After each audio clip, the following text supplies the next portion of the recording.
우리는 구원을 경험한 후에 예수님을 더 깊이 알아가게 됩니다. 성경의 순서를 보면 창조가 먼저죠. 그리고 구속이죠. 그러나 우리의 경험을 봤을 때는 우리는 창조의 하나님을 먼저 경험하기보다는 우리를 구원하신 예수 그리스도를 경험하게 된 후에 창조의 하나님을 알아가는 거죠.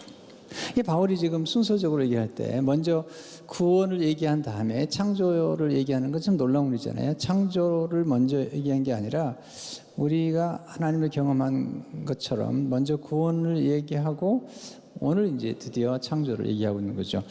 골로새 1장 13절 14절을 보게 되면 같이 읽어보겠습니다. 시작. 그가 우리를 흑암의 권세에서 건져내사 그 사랑의 아들의 나라를 옮기셨으니 그 아들 안에서 우리가 성령 곧 죄사함을 얻었도다. 우리가 먼저 죄사함을 얻고 구원받은 사실에 대해서 이야기한 다음에 그리고 오늘 이제 드디어 예수님은 창조의 하나님이시다 하는 사실을 우리에게 말씀하고 있죠. 그러니까 이 사도 바울이 이제 편지를 쓸 때 그냥 쓰지 않아요.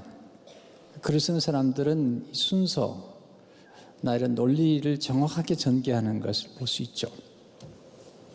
먼저 우리가 경험하신 그리스도를 얘기한 다음에 창조의 하나님을 말씀하고 있죠. 15절 16절 말씀 한번 같이 읽어보겠습니다. 시작.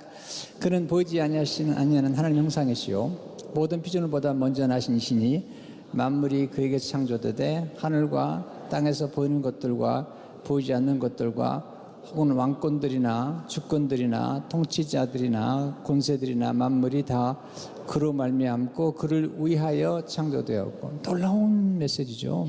예수님을 통하여 모든 만물이 만들어졌고 또 모든 만물은 예수님을 위해서 존재한다는 것입니다. 그리고 이제 17절에 가면 더 놀라운 메시지죠. 이 모든 만물을 붙잡고 계신 분이 예수님이시다 하는 거죠. 17절 말씀 같이 읽어보겠습니다. 시작. 또한 그가 만물보다 먼저 계시고 만물이 그 안에 함께 섰느니라. 자, 이제 이 말씀을 통한 첫 번째 교훈은 예수님은 만물을 창조하신 주님이시다는 것입니다.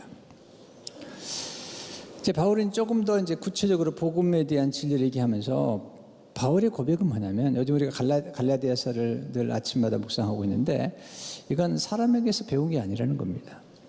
사람에게서 받은 게 아니라 하나님의 계시로 받은 거라는 거죠. 갈라디아서 1장 11절 12절을 보시면 형제들아 내가 너에게 알게 하노니 내가 전한 복음은 사람의 뜻을 따라 된 것이 아니니라. 이는 내가 사람에게서 받은 것도 아니요 배운 것도 아니요 오직 예수 그리스도의 계시로 말미암은 것이라.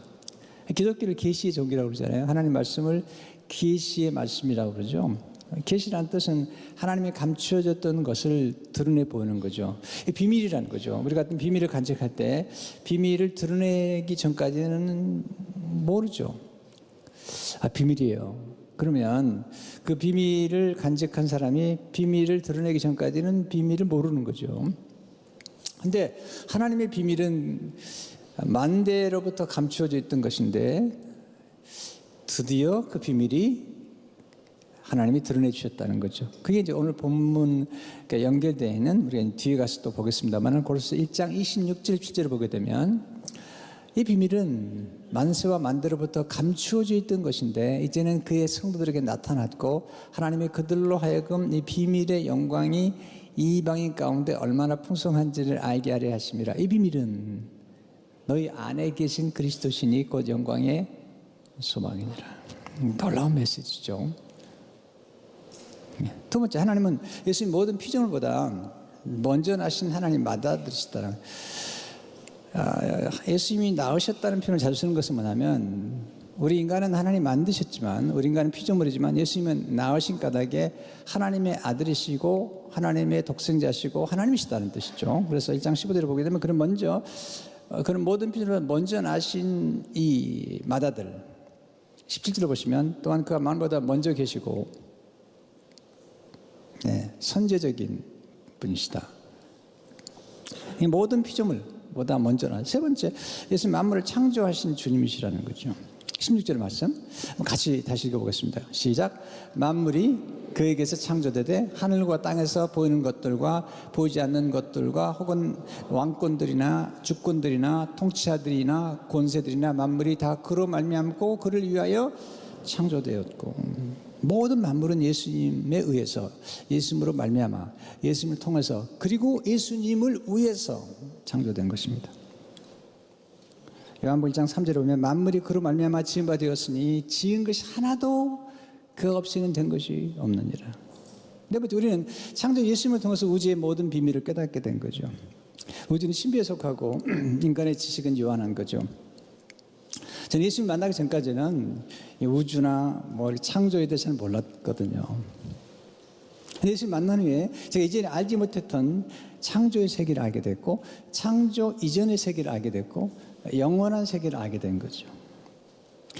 우리가 예수 믿고 나서 이제 새로운 사람으로 만들어지죠. 이것을 새 창조라고 그러죠. 창조가 있었고요. 하나님을 구원하신 다음에 우리를 위해서 새 창조가 이루어진 거죠. 새 창조가 이루어지면서 우리는 새로운 사람이 된 거예요. 그런데 새로운 사람이 될 경우에 우리는 지식이까지 새로워진다는 거죠. 이게 고린도서 3장 10절에 보게 되면 새 사람을 입었으니 이는 자기를 창조하신 이 형상을 따라 지식에까지 새롭게 하심을 입은 자니라. 여러분 이제 가끔 이런 분 계실지 모르겠어요. 저분 초등학교밖에 안 나오는데 되게 지혜롭다고. 여러분 예수 믿으면 그렇게 지혜롭게 되는 거예요. 여러분 하나님을 아는 건 인간의 철학이나 인간의 이성으로 아는 게 아니에요. 이것은 계시이기 때문에 성령의 계시하심을 통해서만 아는 거예요. C.S. 루이스라는 분은 그 영문학자면서 해이론자입니다. 네 분이 처음 예수를 안 믿었는데 예수를 만나게 됐죠. 예수를 만난 다음에 그가 하나님 그에게 주신 지성을 통해서 예수 그리스도를 증거하면서 그가 놀라운 고백을 해요. 놀라운 고백이에요. 이렇게 얘기합니다. 내가 해가 떴다고 믿는 것은 해가 뜨는 것을 보았기 때문이 아니라 뜬 해 덕분에 모든 것을 보기 때문이다. 내가 기독교를 믿는 것도 그와 같다. 해가 떴다고 믿는 것은 해가 뜨는 것을 보았기 때문에 가 아니라 이 해가 떴기 때문에 수많은 걸 볼 수 있는 것처럼 내가 기독교를 믿는 것도 예수 그리스도를 통해서 이전에 볼 수 없는 것들을 볼 수 있기 때문이라는 거죠. 그런 예수를 만난 다음에 창조 이전의 비밀을, 창조의 비밀을, 인간의 구속의 비밀을, 그리스도의 보혈의 능력의 비밀을 깨달은 거죠. 하나님의 사랑의 비밀을, 그리고 나중에 그가 천국과 지옥에 관한 글을 쓰는데 이런 비밀을 깨닫게 된 거죠. 그건 그의 지성으로 깨달을 수 있는 게 아니잖아요.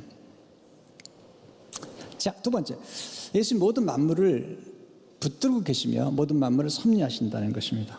자, 모든 만물을 만드신 것도 대단하지만 이 모든 만물을 섭리하고 계시다. 자, 17절 말씀 같이 읽어보겠습니다. 시작. 또한 그가 만물보다 먼저 계시고 만물이 그 안에 함께 섰느니라. 이게 함께 섰다는 말, in him, 그 안에서 all things hold together, 같이 붙잡고 있다는 거죠. 함께 섰느니라는 헬라어 단어가 쉬템인데요. 이게 이제 헬라어로 보면 순하는 단어하고 이스템이라는 단어가 합해진 거죠. 함께 서다.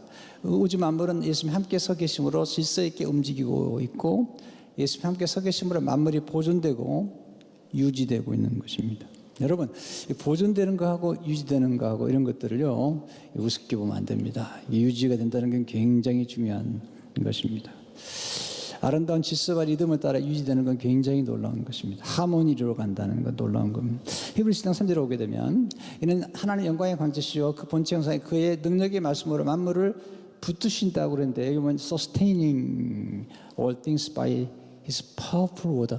능력의 말씀으로 모든 만물을 이렇게 sustaining, 유지하고 있다, 보존하고 있다는 것입니다. 만약에 누군가가 이 전 우주와 또 여러분과 저의 삶을 붙잡아 주지 않으신다면 우리는 순식간에 다 무너져 버리는 겁니다. 레나드 스윗이라는 유명한 신학자가 쓴 책에 보면요, 그는 이렇게 말합니다. 그리스도는 모든 만물보다 먼저 계시며 온 우주가 그분 안에 존재한다. 그분은 응집력, 즉 모든 피조물을 끌어당겨서 결합시키는 인력이다. 그분은 우주가 돌아가는 축이자 우주를 결합시키는 접착제다. 그리스도를 제거하면 우주 전체가 해체되며 우주를 연결시키는 솔기가 뜯어지고 창조계의 바퀴도 떨어져 나간다. 이제 교회론에 대해서 이제 다음번 설교를 할 때 조금 언급이 되겠습니다만은, 예수님이 교회의 머리가 되신다, 또는 교회의 머릿돌이 되신다, 또는 예수님이 코너스톤 이란 말을 쓰죠. 조금 설명해 드리면요. 그 당시 집을 지을 때는 이 머릿돌, 이 코너스톤을 놓고 그 위에다 벽돌을 쌓는 겁니다. 근데 만약에 이 코너스톤을 빼버리면 순식간에 집이 무너지는 것입니다. 그러니까 뭔가를 전체를 지탱시켜주는 어떤 하나의 축이 있는 거죠, 축. 이 모든 만물을 하나님 만드셨는데 그 모든 만물을 예수님께서 지금 지탱하는 어떤 힘을 가지고 붙잡고 계시다는 거죠. 영국 신학자 가운데 알리스터 맥그레스라는 분이 계신데요. 이분이 옥스퍼드에서 분자생물학으로 박사를 받은 분입니다. 이분은 분자생물학을 공부해서 그런지 이 우주나 과학에 대해서 아주 잘 알죠.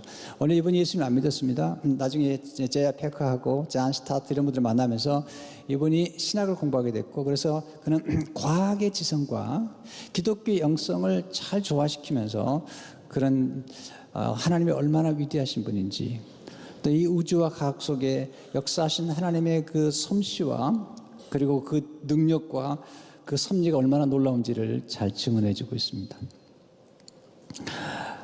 그분의 어떤 책은 아주 우주에 관한 자연신학, 우주에 관한 것을 한 권을 썼는데요. 그 책 제가 읽어봤는데 놀랐고요. 근데 최근에 제가 읽게 된 기독교 번증이라는 책에서 그는 이렇게 얘기하고 있습니다. 자연의 기본 상수들은 생명 친화적인 값에 맞춰 미세에 조정된 것으로 밝혀졌다. 지구상에 탄소를 근간으로 하는 생명체가 존재하는 까닭은 물리적이고 우주적인 여러 힘과 매개의 변수가 정밀하게 균형을 이루기 때문이다. 이러한 힘의 크기와 매개의 변수 중에 어느 하나가 지금과 조금이라도 달랐다면 균형은 무너질 테고 생명체는 생겨나지 않았을 것이다. 중요한 건 뭐냐면 이 우주가 조금만 빛 끝에도 이 우주 은하계 전체가 다 부딪혀 버린다는 겁니다. 근데 누군가가 잡고 있다는 거죠. 근데 누군가 그리스도께서 붙잡고 있다는 계신 거예요. 이걸 붙잡지 않으면 그냥 무너져 버리는 거죠. 여러분, 우리가 평안하다는 게 굉장히 중요하잖아요. 우리 주위 사람들에게 평안하세요? 네. 여러분, 평안하다는 말이 굉장히 중요한 겁니다. 평강하다. 여러분, 기계가 돌아가는데 문제없이 잘 돌아가요. 이것을 평안하다고 그러는 거예요. 여러분이 살아가면서 가정이 좀 평안하세요? 그건 좋은 거예요. 그건 잘 돌아가고 있다는 겁니다. 여러분, 기계에 조그만 너트나 볼트 하나만 삐끄덕해도요, 그냥 멈춰버립니다. 어떤 때는 그냥 무너져 버리는 거죠. 이 유지가 된다는 게 굉장히 중요한 겁니다. 뭔가 유지가 되려면 관심과 함께, 사랑의 관심과 함께 힘이 같이 작동을 해야만 유지가 됩니다. 진짜 우리 지성이 하나님을 영화롭게 하고 하나님을 정말 아는 쪽으로 발전한다면 하나님 앞에 진짜로 경배하지 않을 수 없는 거죠. 그러면 이 우주를 붙잡고 있고 또 우리를 붙잡고 있는 게 뭘까요? 4가지. 첫째로 하나님의 말씀의 능력으로 우리를 붙잡아 주시는 겁니다. 히브리서 10장 3절을 보게 되면 그의 능력의 말씀으로 만물을 붙드시며, 말씀은 창조의 능력이죠. 또 치유의 능력이죠. 회복의 능력이죠. 우리를 붙잡아주는 능력이에요. 이것은 만물뿐만 아니라 하나님 만물로 천지를 창조하실 때 말씀을 만드셨기 때문에 지금도 우리를 움직이는 게 이 말씀이죠. 말씀이 우리를 든든히 세워주는 거예요. 사도행 20장 32절을 보게 되면 지금 내가 여러분을 주와 및 그의 말씀에 부탁하노니 그 말씀이 여러분을 능히 든든히 세우사 거룩하게 심은 모든 자에게 기업이 있게 하시리라. 말씀이 우리를 세워준다는 거죠.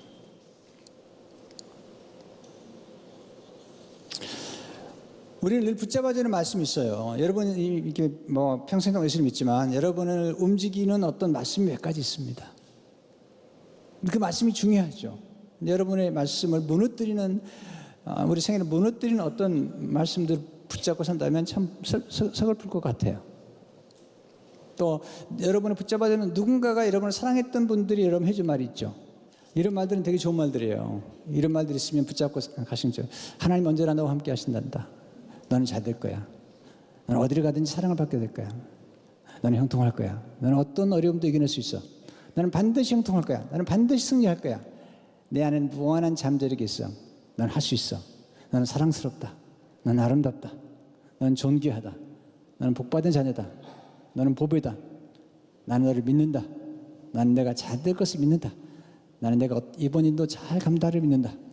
어린 일에는 반드시 좋은 일이 찾아온단다. 하나님이 닫히면 또 다른 문이 열린단다. 이것은 우리 어머니가 저한테 해준 얘기예요. 여러분 자녀들에게, 여러분 주위에 가장 사랑하는 사람들에게 늘 남겨줘야 될 말이 있습니다. 근데 중요한 건 반복하는 겁니다. 반복하면 가슴에 새겨지거든요. 내류에 새겨지거든요. 그러다가 어떤 위기의 순간에 우리를 딱 붙잡아주는 말씀이 그 말씀이죠. 두 번째, 하나님은 사랑의 능력으로 우리를 붙잡아 주신다는 것입니다. 사랑, 정말 대단한 능력이죠. 사도 바울이 고린도서 5장 14절에 이렇게 얘기하잖아요. 그리스도의 사랑이 우리를 강건하신도다. 그 사랑이 캄페스어스란 말 썼어요. 강건하단 말이 헬라어 시네콘데요. 함께 붙잡아준다. 바로 곁에서 능력으로 붙잡아주는 거예요. 그리스도의 사랑이 우리를 붙잡아. 여러분, 사랑은 능력이죠. 하나님이 사랑이시잖아요. 그 사랑의 능력으로 관심을 가지고 우리를 붙잡아 주시는 거죠. 그 당시에요, 이단들이 있었습니다. 뭐 영주주의랄지 이신론이랄지 이런 게 뭐냐면, 누군가가 우주를 만들었는데 만든 다음에는 그냥 내버려 뒀다는 겁니다. 바울이 말하죠. 아니라는 겁니다. 하나님이 모든 만물을 만드시고 지금도 돌보시고 지금도 지탱하고 계시다는 것입니다. 세 번째, 예수님은 성령의 능력으로 우리를 붙잡아 주시는 것입니다. 성령님의 능력이 얼마나 강력한지 십자가 고난 현장에서 나타나시죠. 에베소 1장 19절 20절을 보게 되면 그의 힘의 위력으로 역사하심을 따라 믿는 우리에게 베푸신 능력이 지극히 크심이 없다는 것을 너희로 알게 하시기를 권하노라. 그의 능력이 그리스도 안에서 역사하사 죽은 자들 가운데서 달려사시고 하늘에서 자기 오른편에 앉으사 십자가에서 죽으시고 부활하시는 그 놀라운 능력이 성령의 능력이라는 거죠. 여러분 보세요. 성경 보면요, 사망이 역사하면 부패하기 시작합니다. 음식도요 썩기 시작하잖아요. 우리도 몸이 가끔 아플 때가 있죠. 균형이 깨어지면 그러는 거예요. 하모니. 그런데 하나님께서 우리 가운데 축복하셔서 생명의 능력을 많이 공급해 주시게 되면 우리에게 이 역사하는 이 질병보다 더 강력한 생명이 역사하게 되면, 강력한 능력이 역사하게 되면 그 질병을 이겨낼 수 있는 힘이 생기잖아요. 할렐루야. 때문에 성령의 능력이 중요한 거죠. 성령의 능력이 우리에게 필요해요. 여러분, 우리 힘만 가지고 안 됩니다. 우리 인생을 살아가려면 최선을 다해서만 가지고 안 됩니다. 여러분, 최선을 다하는 건 중요하지만 최선을 다한다고 되는 게 아니잖아요. 성령은 하나님의 최선을 가지고 우리 가운데 역사하도록 하시는 거예요. 그러니까 우리가 인생을 살아가면서 정말 우리 힘만 가지고 안 되거든요. 하나님의 성령의 능력과 도우심이 있을 때 우리는 사랑도 제대로 할 수가 있고, 우리 인생에서 가장 강력한 힘을 가지고 뻗어나갈 수 있고, 그리고 놀라운 일들이 전개되는 것들을 많이 보게 되죠. 성령이 아니면 안 됩니다. 저는 다 성령님을 의지하고 또 사모하고 그리고 기도합니다. 제자들에게 말씀하시는, 성령을 받기 전까지는 예루살렘을 떠나지도 말라는 거예요. 성령을 받고 나니까 완전히 인생이 바뀌어지나요? 여러분이 재능 건사가 중요하지만 여러분이 잘하는 것만 가지고 살아가는 건 중요해요. 저도 많이 강조해요. 장점 가지고 승부를 걸라고. 그러나 성령이 임하시게 되면 장점이나 재능과는 상관할 수 없는 초자연적이고 초월적인 역사가 전개가 되는 거예요. 마지막으로 네 번째, 예수님은 보혈의 능력으로 우리를 붙들고 계시다는 거죠. 보혈이 왜 중요하냐면 이 보혈의 능력이 우리를 화평케 하는 거예요. 여러분, 가정이 유지가 되려면 싸워도 괜찮은데 화해할 능력이 없으면 가정은 어려워지는 겁니다. 자, 제가 이제 나중에 또 설명하겠습니다만 고린도서 1장 20절을 보게 되면 같이 읽어보겠습니다. 시작. 그의 십자가 피로 화평을 이루사 만물 곧 땅에 있는 것들이나 하늘에 있는 것들이 그로 말미암아 자기와 화목하게 되기를 기뻐하심이라. 이 화목하게 되는 게 평안한 거잖아요. 피스라는 거잖아요. 어떻게 피로? 예수님 피로. 사탄은 우리를 분리시키는 거예요. 여러분, 가정이 유지가 되고 공동체가 유지되려면 평화가 필요한데 이 피는 그리스도의 피로 말미암아 가능해진 거죠. 그래서 히브리서 1장 3절을 보게 되면 그는 능력의 말씀을 많이 붙드시며 죄를 정결하게 하는 일을 하시고, 이 퓨리피케이션, 이게 굉장히 중요합니다. 물도 더러운 물은 계속 정결케 해야 되잖아요. 여러분, 우리의 삶 가운데 뭔가 리뉴, 계속해서 정결케 되고 유지가 되려면 뭔가 필요한 거죠. 또 누군가가 우리 삶 가운데 화평할 때 우리 스스로가 화평을 이룰 수 없다면 중보자가 필요한 거죠. 예수님의 피가 우리를 거룩하게 하는 거죠. 우리를 아름답게 만드는 건 거룩이잖아요. 정결함이 아름답게 만들어가는 거잖아요. 근데 거기서 끝나지 않죠. 예수님의 영광을 바라보는 게 큰 축복이라는 거죠. 자, 우리가 하나님을 믿는 것과 아는 일에 하나가 돼요. 온전한 사람 이루어. 여보세요. 하나님 믿는 것과 아는 것이라는 게, 아는 게 뭘까요? 바울은 안다는 것 굉장히 중요하게 강조했거든요. 빌립보 3장 8절을 보게 되면 또 모든 것을 해로 여기면 내 주 그리스도 예수를 아는 지식이 가장 고상하기 때문이라. 이 지식이 뭐죠? 이 지식 가운데는 이 퀄리티 있는 지식이 있습니다. 어떤 지식은 우리를 유익하게 하고 행복하게 하고, 어떤 지식들은 우리를 망가뜨리잖아요. 지식을 안다는 게 뭘까요? 내가 지식을 가졌다는 게 뭘까요? 이것은 안다는 것은 관계죠. 자, 관계를 맺는다는 것은요, 굉장히 중요한 거죠. 왜냐하면 관계를 맺는다는 것은 내가 혜택을 드리는 거예요. 내가 누군가 관계를 맺었다는 것은 그 사람과의 관계를 통해서 또 어떤 분과의 관계를 통해서 내가 혜택을 드리는 거죠. 그것이 지식이든 지혜든 물질이든 사랑이든 뭔가 혜택을 드리는 거죠. 또 우리의 길을 열어주든 기회를 만들어주든 그건 다 혜택을 드리는 거잖아요. 그 예수님 안다는 게 뭘까요? 그건 관계라는 거죠. 그래서 요한복음 17장 3절을 보게 되면 영생과 유일하신 하나님과 그가 보내신 자 예수 그리스도를 아는 것이니라. 안다는 것은 관계를 맺어서 예수님과 우리 사이에 신랑과 신부 사이가 되어서 놀라운 이 혜택을 누리는 거죠. 이번에 제가 고난주간에 제가 전파할 말씀이 크로스, 십자가 위대한 교환이에요. 위대한 교환. Great Beautiful Exchange. 우리 예수님과 연합함으로 우리의 더러운 모든 죄는 가져가시고 예수님이 가지고 있는 모든 좋은 걸 우리에게 익스체인지, 우리에게 주셨다는 거예요. 이게 십자가의 비밀이라는 거죠. 이게 우리가 누리는 혜택이잖아요. 우리 예수 그리스도를 만나게 되면 예수님 우리를 구원하실 뿐 아니라 우리의 삶 전체를 이렇게 지탱시키는 정도가 아니라 무한한 생명을 공급하시면서 더 풍성한 삶을 살아가도록 인도해 주시는 거죠. 그것도 놀라운 지혜를 통해서. 근데 가장 아름다운 영광이 뭘까요? 예수 믿으면서 예수님을 닮아가는 거죠. 그래서 고린도서 3장 18절을 보게 되면 우리가 다 수건을 벗은 얼굴로 거울을 보는 것 같이 주의 영광을 보매, 감추었던 하나님의 영광을 보매 그와 같은 형상으로 변화하여 영광에서 영광이 이르니 곧 주의 영으로 말미암으리라. 가장 아름다운 절정, 우리가 아름다워진다는 거죠. 그런데 아름다움이 뭘까? 사실 외모적인 아름다움도 있겠지만 기독교 강조하는 아름다움은 내적인 거죠. 애들 도저가 이렇게 얘기합니다. 진정 아름다운 것은 외적 아름다움이 아니라 내적 아름다움이다. 천국이 아름다운 이유는 거기에 완전한 아름다움이 드러나기 때문이다. 한편 지옥은 괴물 같은 추함이 조금도 줄어들지 않고 그대로 드러나는 곳이다. 거기는 아름다운 것이 전혀 없다. 물론 천국에는 최고의 아름다움이 있다.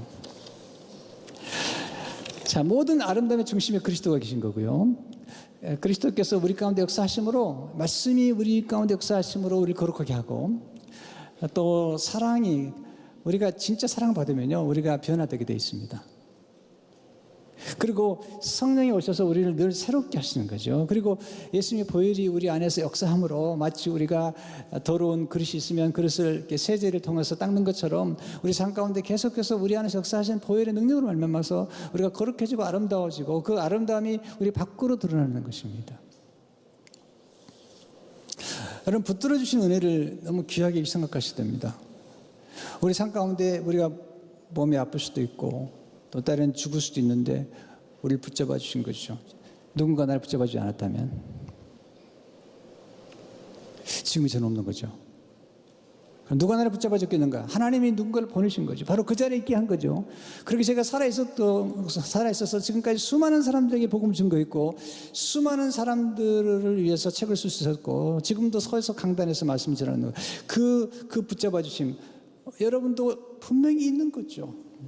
여러분 수술대에서 여러분의 인생 가운데 붙잡아 주신 거죠. 아직 여러분의 생애 가운데 하실 일이 있기 때문에. 그리고 우리가 이 땅을 떠나게 되면 영원한 천국에서 우리는 하나님의 놀라운 은혜를 누리게 수 있도록 예비하신 것입니다. 이것이 복음입니다.